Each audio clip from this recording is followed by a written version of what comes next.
So hello everyone, जैसा कि आप सभी को पता है कि इंडिया और पाकिस्तान के इस रिसेंट कॉन्फ्लिक्ट में जितना योगदान इंडियन आर्मी का है और पाकिस्तानी आर्मी का है, उतना ही इक्वल योगदान इंडियन कंटेंट क्रिएटर्स और पाकिस्तानी कंटेंट क्रिएटर्स का भी है। Yes, you heard it right. एक तरफ जहां मिसाइल और ड्रोन से वॉर चल रहा था, तो एक तरफ मीम वॉर चल रहा था दोनों कंट्रीज़ के बीच में, और दोनों कंट्रीज़ के कंटेंट क्रिएटर्स ने बड़ा ज़बरदस्त तरीके से इसमें अपना अपना हिस्सेदारी जो है वो पेश करी है। यहाँ तक कि जब पाकिस्तानी डिफेंस मिनिस्टर से इंटरनेशनल मीडिया ने सवाल करा कि भैया आप कह रहे हो कि आपने इंडिया के 5 फाइटर जेट्स को मार गिराया है, तो उसके सबूत कहाँ हैं? तो उन्होंने इसका आंसर देते हुए कहा कि सोशल मीडिया पे चल रहा है खबरें सारी। तो सोच सकते हो आप, देखो सोशल मीडिया जो है वो फ्यूचर है वॉरफेयर का। ठीक है, जोक्स अपार्ट, आज के इस मेन टॉपिक पे आते हैं अभी।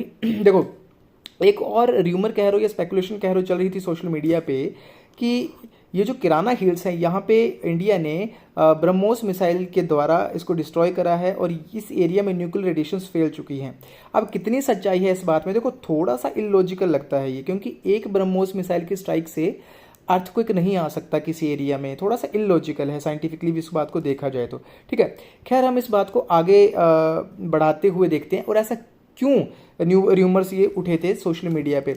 देखो, यूएस का जो न्यूक्लियर इमरजेंसी एयरक्राफ्ट है वो यहाँ पे देखा गया था इस एरिया के आसपास, यानी कि पाकिस्तान एयर स्पेस में।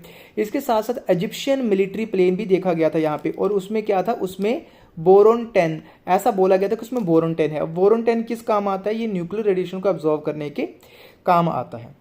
लेकिन रिसेंटली, अब 1-2 दिन पहले, इंटरनेशनल एटॉमिक एनर्जी एजेंसी ने इस बात का खंडन करा है, इन खबरों की जो है वो पुष्टि करी है कि इसमें कोई सच्चाई नहीं है। पाकिस्तान में कोई भी जो न्यूक्लियर रेडिएशंस नहीं फैली हैं। ठीक है, इंडिया ने सिर्फ और सिर्फ जो सरगोदा एयरबेस था वहाँ पे अटैक करा था।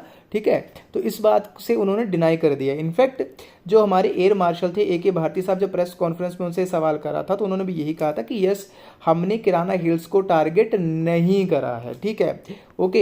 एंड साथ साथ में हमारे जो मिनिस्ट्री ऑफ एक्सटर्नल अफेयर्स के स्पोक्स पर्सन हैं, ठीक है, रणधीर जायसवाल, उन्होंने भी इस बात की पुष्टि नहीं करी थी, डिनाई करा था। तो दोस्तों, सोशल मीडिया पे उठने वाली हर चीज़ के ऊपर आंखें बंद करके भरोसा नहीं करना चाहिए। खुद थोड़ा सा रिसर्च वर्क करो, आपको हर चीज़ के पीछे की जो ट्रूथ है वो पता चल जाएगी। Thank you so very much, have a great day.